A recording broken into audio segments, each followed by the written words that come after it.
లేతుబాయ్ గారిని వేదిక మీదకి రావాల్సిందిగా కోరుతున్నాం. దయచేసి వారు నాకు ప్రశాంత్ వీరి గురించి చెప్పారు.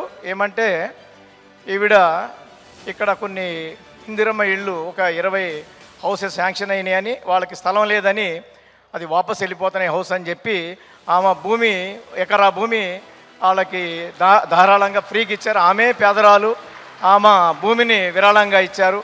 చాలా గొప్ప విషయం. ఆమెను పైకి పిలిచి ఆవిడ్ని కూడా ఒక జ్ఞాపిక అందజేస్తున్నాం ఈ అకేషన్లో. జ్ఞాపిక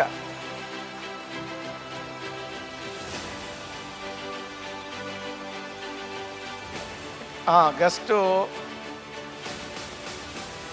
కలెక్టర్ గారిని, అడిషనల్ కలెక్టర్ గారిని వచ్చి జ్ఞాపిక అందించవలసిందిగా కోరుచున్నాం.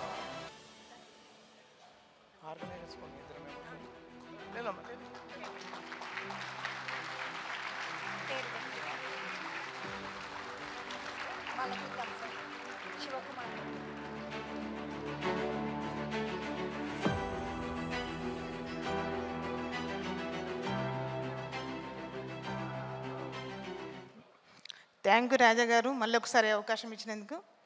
సో లేతుబాయ్ అని తిన ఇద్దరు వైఫ్ అండ్ హస్బెండ్ మన సాత్నాల మండల్లో ఉంటారు, దుబ్బగూడ విలేజ్లో. వీళ్ళు ఏంటంటే ఆ ఊర్లో నుంచి వెళ్ళిపోయి తిన ఒక శివాలయం అట్లా పెట్టుకొని అక్కడ నివసిస్తున్నాడు. ఒకటే కుటుంబం ఉంటుంది అక్కడ.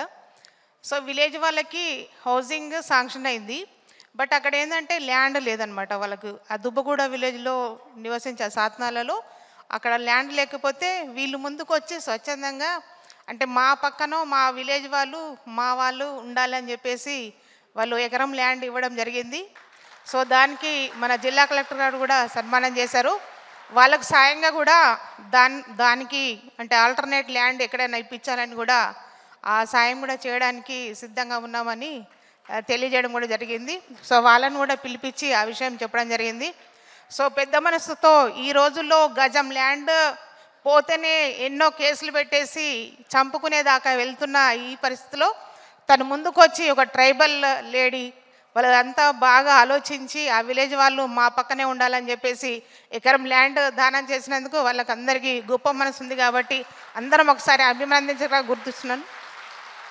వీళ్ళని కూడా అంటే గుర్తించి లతా ఫౌండేషన్ వాళ్ళు ధార్మిక అవార్డు ఇచ్చినందుకు వాళ్ళకు మరొకసారి ధన్యవాదాలు చెల్లిస్తున్నాను. Thank you very much.